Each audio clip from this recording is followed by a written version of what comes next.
Hi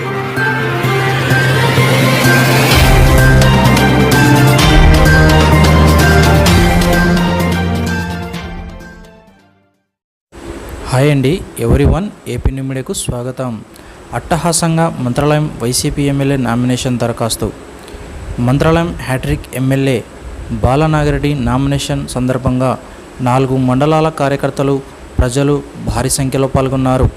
Kurnool జిల్లా మంత్రాలయం నియోజకవర్గం MLA Balanagireddy nomination వేయడం జరిగింది. నామినేషన్ ప్రక్రియ సందర్భంగా 4 మండలాల వైఎస్ఆర్సీపీ నాయకులు, కార్యకర్తలు, ప్రజలు భారీ సంఖ్యలో పాల్గొనడం జరిగింది.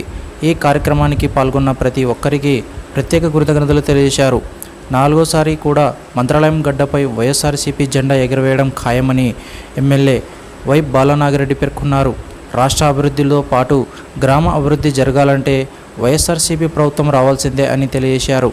సింగిల్గానే వస్తాం, సింగిల్గానే పోటీ చేస్తాం, ఎన్ని అడ్డంకులు వచ్చినా మంత్రాలయం గడ్డపై వైఎస్ఆర్సీపీ జెండా ఎగురవేయడం జరుగుతుందని తెలియజేశారు. మాజీ మంత్రి గుమ్మనూరు జయరాంపై ఫైర్ అయ్యారు. ఈ కార్యక్రమానికి మంత్రాలయం నియోజకవర్గంలో నుంచి భారీ సంఖ్యలో వైఎస్ఆర్సీపీ కార్యకర్తలు పాల్గొన్నారు.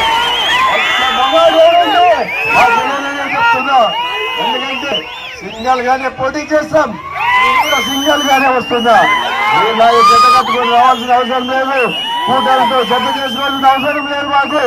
ఎందుకయ్యా, నా జనం నా అనుకున్నంత వరకు ఇంకోటి మీద ఆధారపడాల్సిన అవసరం ఏముందా? 40 ఏళ్ళ ఇండస్ట్రీ, 14 ఏళ్ళ ముఖ్యమంత్రి, సిద్ధేశ్వరం ఏమన్నా అడుగుతున్నా, ఎక్కడా లేదు. నిజంగా మొగాలంటే జగన్మోహన్ రెడ్డి అని చెప్తున్నా. కానీ పులి బయటికి బోర్లో నుంచి పులి బయటకు వచ్చింది.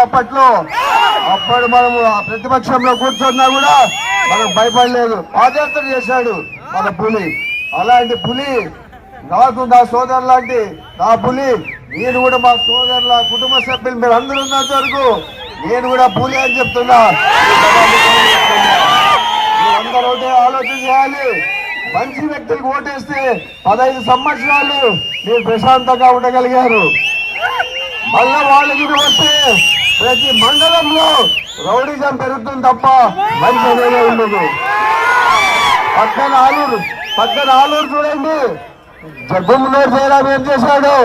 5 సంవత్సరాలు మంత్రిస్తే వెన్నుపోటు పడిచి జగన్మోహన్ రెడ్డి వదిలిపోయాడు. నిజంగా గుమ్మనూరు జయరాం అడుగుతున్నా, నిజంగా నువ్వు మొగాడు ధైర్యం ఉండింటే ఆలూరు తాలూకులో నిలబడాల్సింది. జిల్లాలో నిలబడతావా? కొత్త స్థలంలో జిల్లా కూడా కాదు, ఈ జిల్లా కూడా కాదు, నువ్వు జిల్లాలో నిలబడి నువ్వు పెద్ద మీసాలు దూకుతాడు అక్కడ మా సోదరుల మీద. ఈ మీసాలు ఏం పని చేయవు మా ముందు. భయపడాల్సిన పని లేదు. అందరూ ఒకటి గుర్తు పెట్టుకోవాలి. ఆయన లేకపోతే కూడా